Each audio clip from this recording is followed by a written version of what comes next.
Welcome back to part 4. In today's video we are going to aim to actually finish this model. What I've done between videos is finished off the cobblestone paving. I've given it a gentle brush over with some nice silver highlights. This will contrast nicely with the soil that I am going to put on.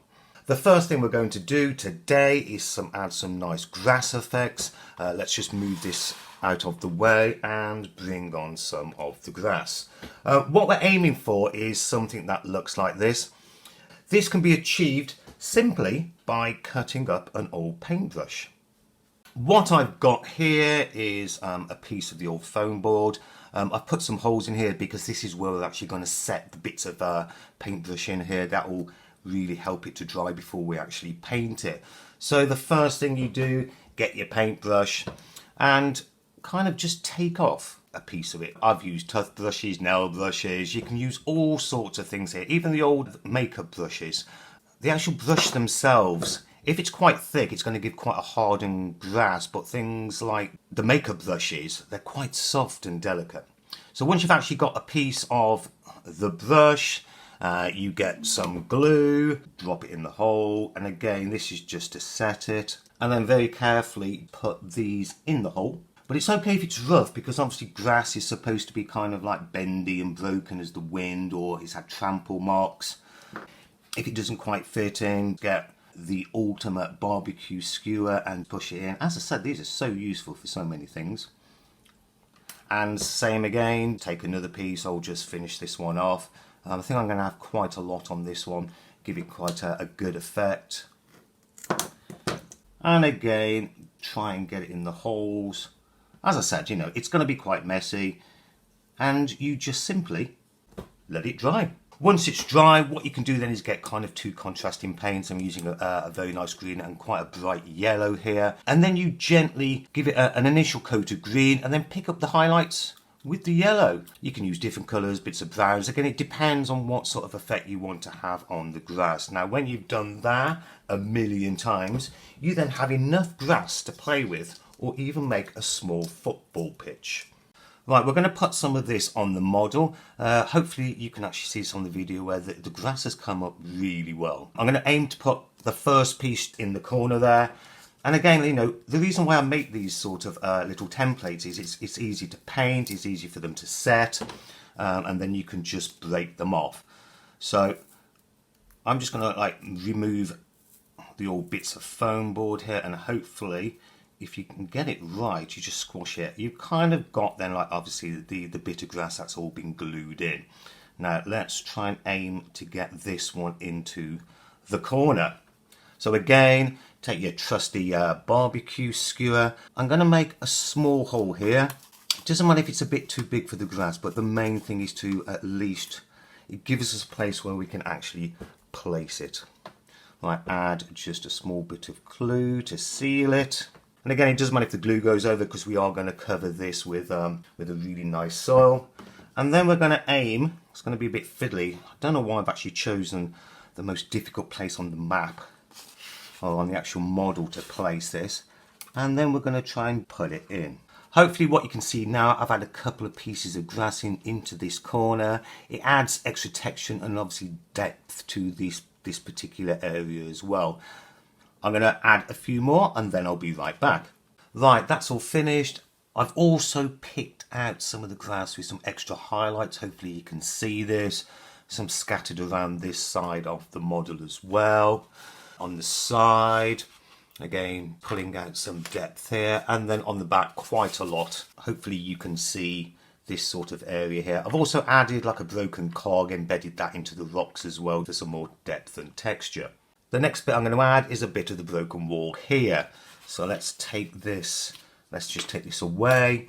Now the actual rock, you know, it's been sitting here most of these videos now, poor thing. So it's time. Bit of the broken wall. I've got some staples, kind of paint them up. Now the whole idea is to get some of these in here. I'm just going to quickly place these. They're not exactly in the right place just for the moment. So get a bit of the broken wall. I put some of these inside, and then carefully, let's see how this goes, place it inside. Now this might take a bit of arranging.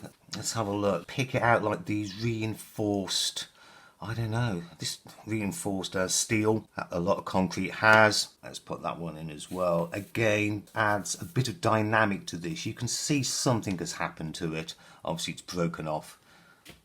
Right, so that's that bit done. Next step, I've got some more staples that I've painted up. Now, the idea for these is to try and kind of like simulate some sort of rungs that are going up on the side, maybe access to the top of the model. So I'm going to carefully put these in. Well, let's just add another one. As you can see, it's added quite a nice effect. These were painted up with the gloopy paint, and then obviously just quickly brushed with some red. And because of the gloopy paint's quite thick, it kind of looks like corroded metal. That part's done. The next step is to add some posters around here, make it more kind of like COD inspired, I suppose. So I've got some decals here and lots of PVA glue. Let's start off with the main poster. What I want to do with this is basically rip it to begin with, and let's see how we can put these pieces together. Get some PVA glue, plaster this full of it. Absolutely loads. Again, very similar to the way I kind of put the decals on the ammo crates. I want the PVA glue to actually sink in. Just initially, let's just place it round about here. Okay, now this is where I kind of really need to squash it, rough it. It needs to be weathered. You know, it can't be a perfect poster on this sort of map. So it's basically playing with the decal as the glue starts to seep through. As you can see, I'm just trying to like soak some more PVA into this to help me kind of move the poster into the position. I'm not too worried if there's lots of white, because we are going to rough this up and darken it. Again, more additional detail, pulling the poster up, give it the effect. And I think, just for the moment, let's just see how this one dries. If I don't like it, I'll just move it around a bit. Let's get the next poster on, and let's kind of like add this one here. Again, there needs to be some sort of depth. These posters, as I said, they can't be perfect. It's taken a lot of weathering. As you put the PVA on and it hardens, it will hold that texture, like the ripped feeling, the weathered look. I think that's it. So let's wait for that to dry before we start kind of like making them a bit more weather worn, and obviously dirty them up as well. I think the poster's looking really good actually. Just needs a little of weathering, a bit more kind of like dirtying up. So again, kind of like dry brush idea. Let's just kind of dirty it, you know, weather it around, smudge it. Let's just get some nice wear and tear on this sort of thing. Again, it's too clean, so simple little things. Please simple minds, I suppose. I think that's enough for this. I really need to let this dry now and see how it turns out before I do anything else to it. Okay, the poster's now finished. I've darkened, dirtied the edges as expected. In addition, what I've done is just darken, dry brush these areas to give a bit of shadow, or maybe where the old posters were. In addition to that, I've also added a health station kind of symbol. This is where the Coca-Cola box will go, sort of idea. As you can see, I've added an additional element here. Looks like some sort of like radio wires exposed. And super detail, I suppose. I've added some perk symbols on there as well. We're going to add the base. I've really been looking forward to this because it's going to completely change the whole model. As you can see, I've got some soil here. 3 different kind of grades. I've got rough, medium and ultra smooth. I've taken soil from the garden. Yeah, believe it or not, this is our soil. As you can see, it's very Martian-like, hence our recent trip to Mars to visit family. I put this in an oven for several hours to dry it out, and then use different sieves to get the different grains. This bit is going to be very messy. Right, let's clear the decks and then we can begin. I'm going to start around this area here. This will take a while, so I will speed up the video. First thing, get lots and lots of like PVA glue. Main thing is get some of the medium on there, drop some of the fine, and then let it dry. But just so I can show you what it looks like, Let me just knock all this and you get an initial idea. Right, so as you can see, because of this beautiful rich soil, we've got a really nice effect. And what I also like as well is some of the actual dust from the soil will actually creep around on some of the stones. Right, it's at this point I'm going to speed up the video.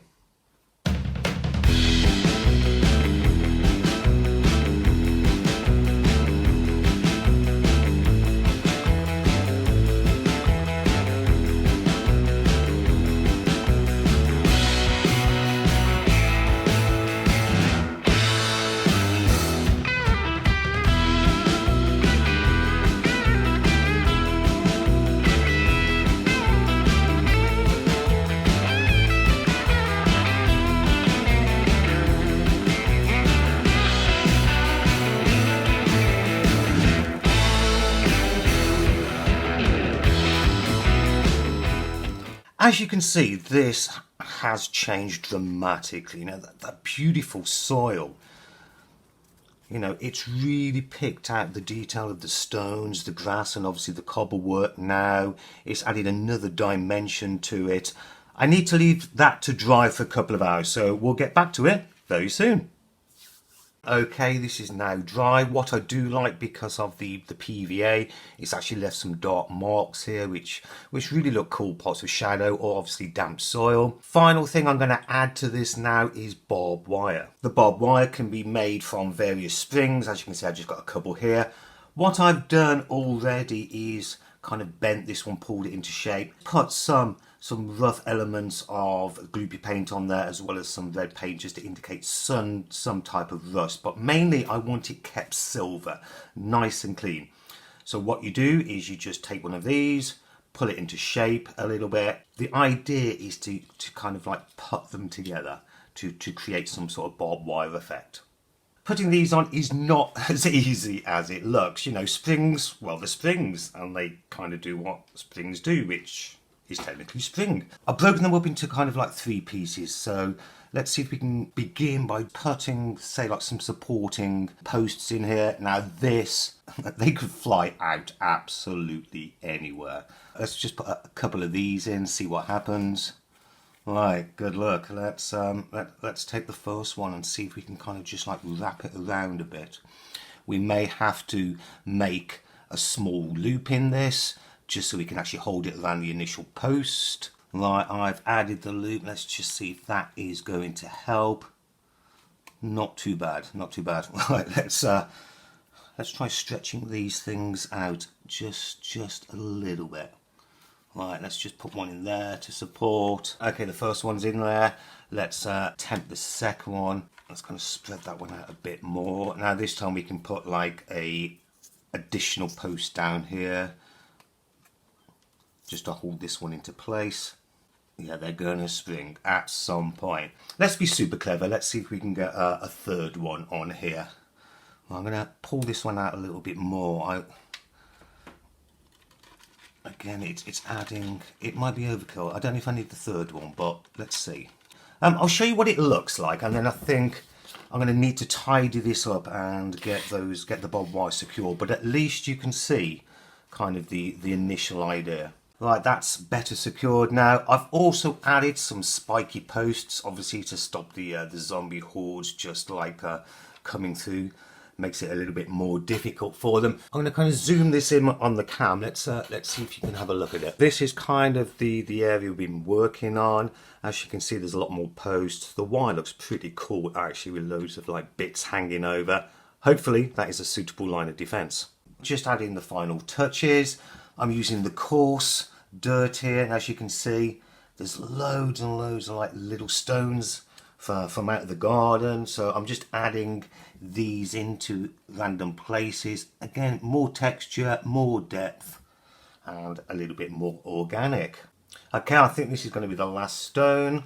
I really like the way this has turned out. It's come from like just simple foam board with lots of scavenged items from around the house. There's so much, I think there's just so much detail in here. Let me just place that one on there. Right, that's it. Right. That'll do. Right, let's move this out the way. So as I said, you know, there's detail, you know, just starting from the actual back of the model. Oh, we've lost an ammo crate. We've got some really nice rungs here. Lots of grass, the sandbags that have fallen over. You know, a buried cog, more grass. I really like it. This actually hardened up really nicely. You know, a poster. Coming around a bit more. Let's have a look at that. Cobblestone, barbed wire with spiky bits to protect, you know, that operators from the hordes. As you can see, I've already started to put the items we've made, the ammo crates. I've decided to go kind of this sort of idea. I'm not going to seal these down because it means you can move them around. So put the cog in, the piping's going to go there with the ammo crates. Right, let's just rescue our Coca-Cola things with the extra detail. I think it looks amazing. These things take a lot of time, but it's worth it. You know, just patience.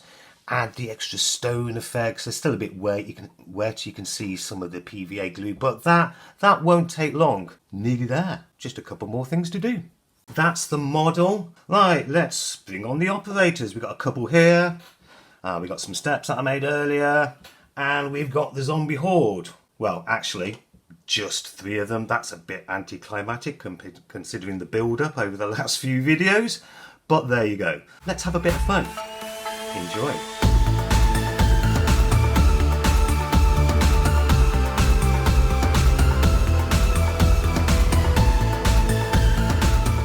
Well, I think the guys like it. Operators. Let's do this. The undead. I think it's now ready for the final touch.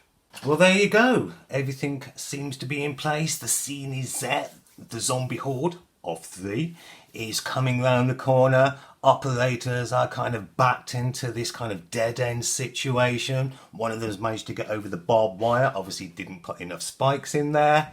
Let's move this out the way. It's just a bit of fun. But you can kind of see an idea how this works. The main thing is I've used these just to kind of give it some depth and see what the scene is. It'll probably just be a standalone model on its own. But what I would like to say is thanks so much for watching this. It's been great fun. It's the first one we've done. Hopefully there's going to be more to follow. And I think we're going to close this video by doing what we do best. Team L4D4 Zombie Cinematics. Enjoy.